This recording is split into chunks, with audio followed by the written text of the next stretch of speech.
O velho, confuso, olhou para as farmacêuticas e disse que havia esquecido sua carteira em casa. Perguntou se poderiam ser tão amáveis a ponto de deixá-lo pagar no dia seguinte.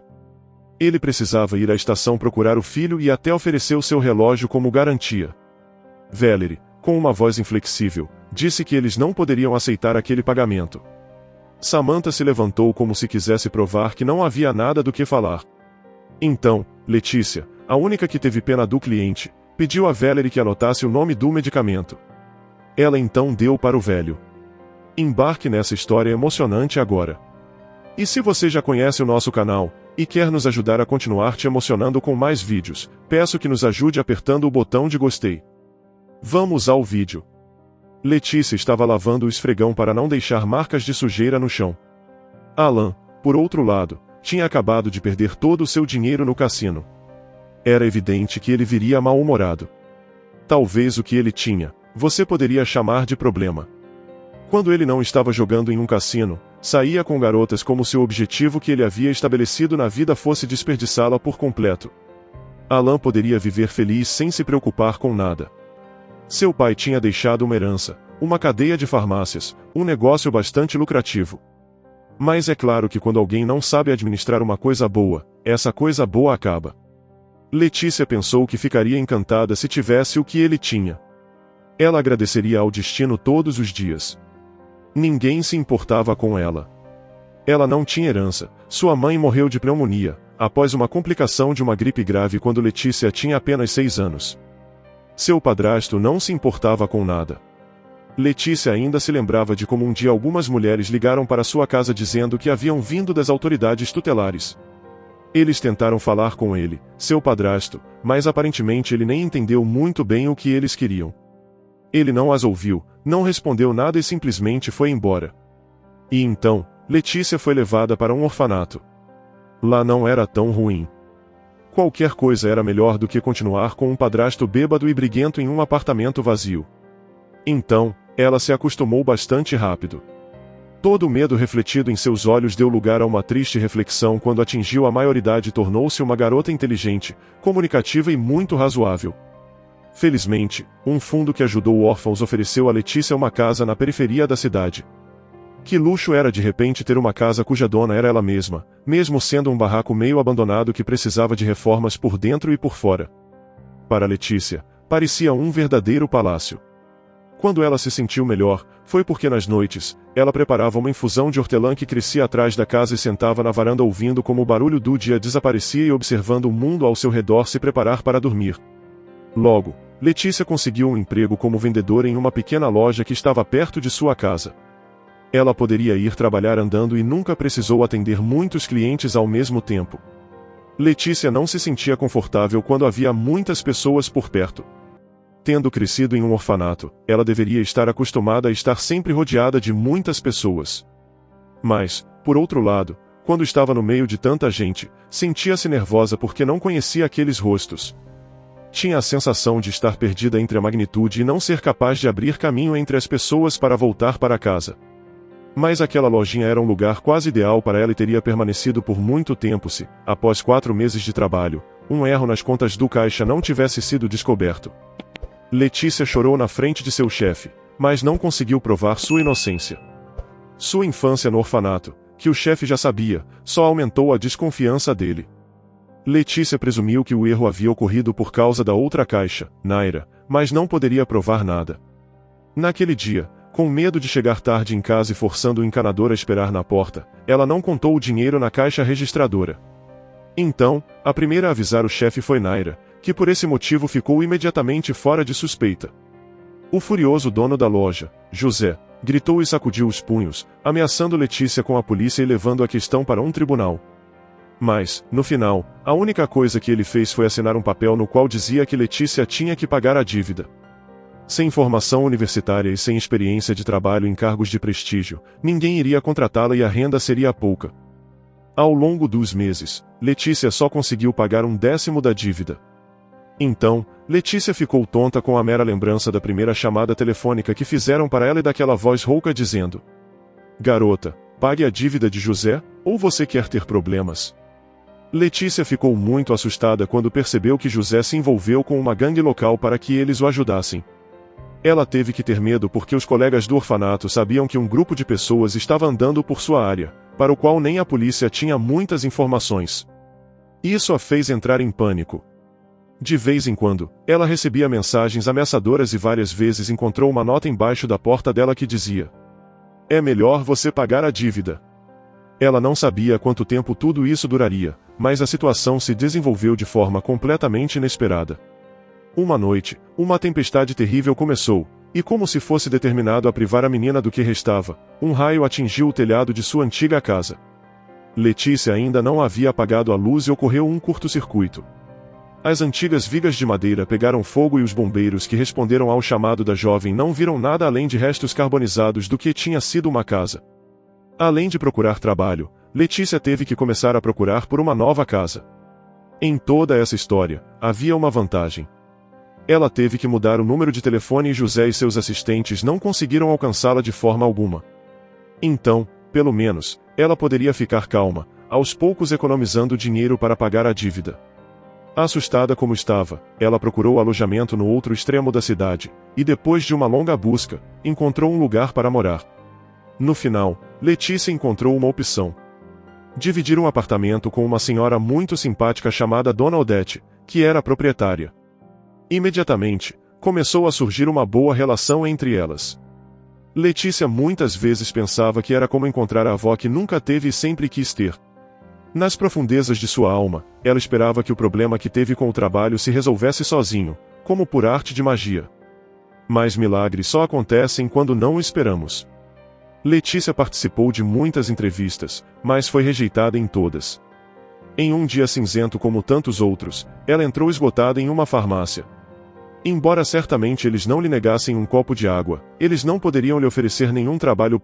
De repente, uma jovem ruiva espiou por trás do balcão e disse: "Você veio perguntar se temos trabalho para você?"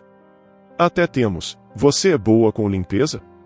Alan era o dono daquela rede de farmácias, e como mais tarde se viu, um mulherengo e grande fã dos prazeres da vida em geral. Mas tudo isso Letícia descobriu muito mais tarde. Naquela época, apenas se sentia enormemente feliz por poder finalmente lidar com um chefe tão gentil. Ela limpava as vitrines até alcançar o brilho delas e tinha a perspectiva de um trabalho digno. No dia seguinte, ela conheceu duas farmacêuticas, Valerie e Samantha, ambas muito bonitas e vaidosas. Percebeu imediatamente que elas nunca seriam amigas. Ambas as meninas se consideravam superiores a Letícia em tudo. Mas Letícia se lembrou do dinheiro que devia a José do incidente da casa queimada. Então, todos os outros problemas começaram a parecer insignificantes.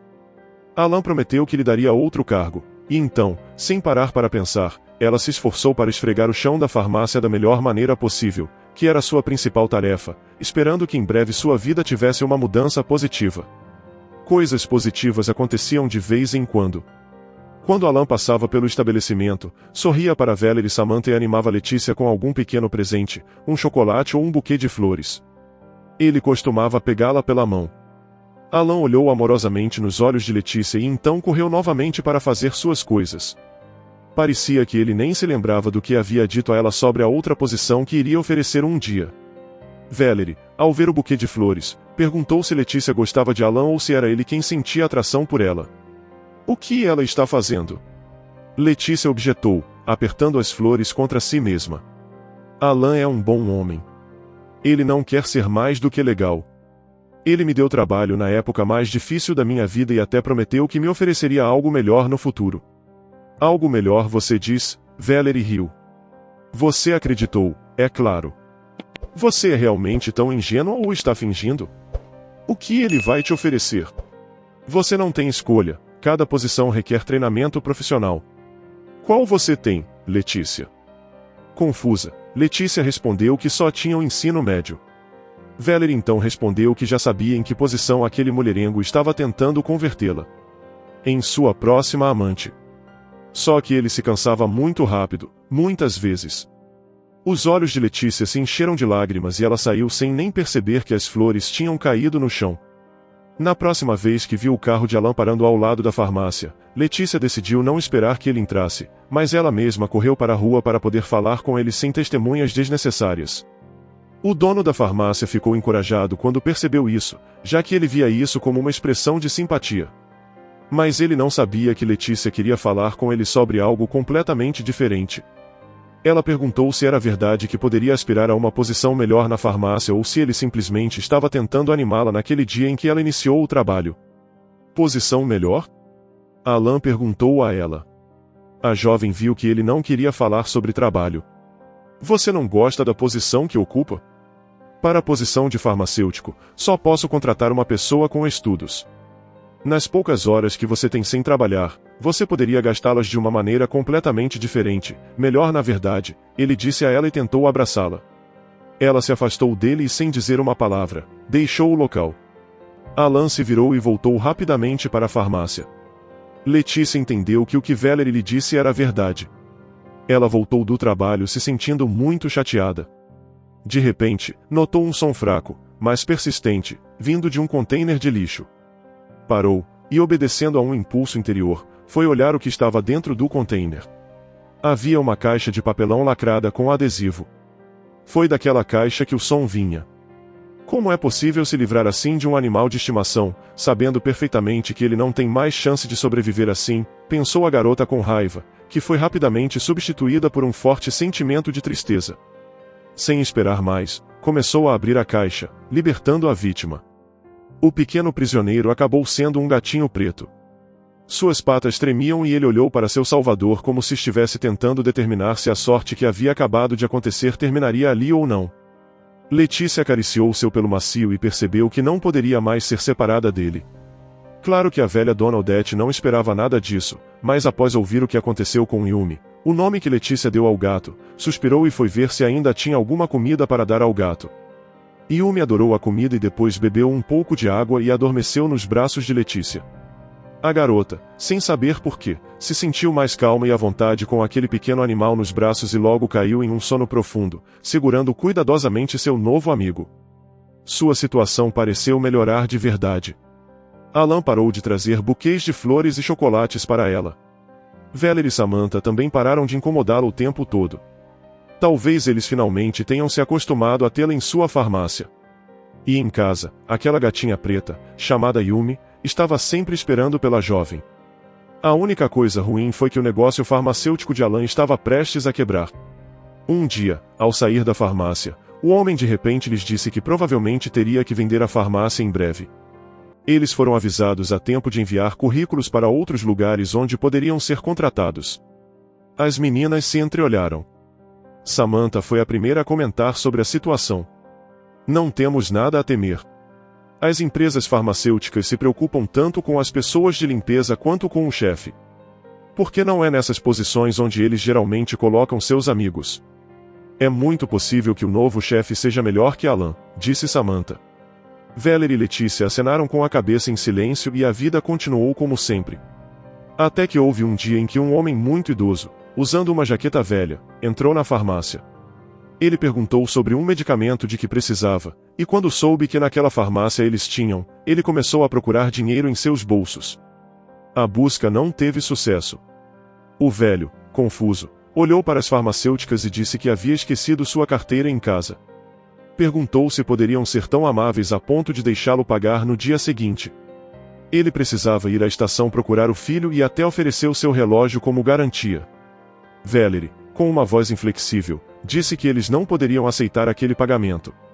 Samantha se levantou como se quisesse provar que não havia nada do que falar. Então, Letícia, a única que teve pena do cliente, pediu a Valerie que anotasse o nome do medicamento.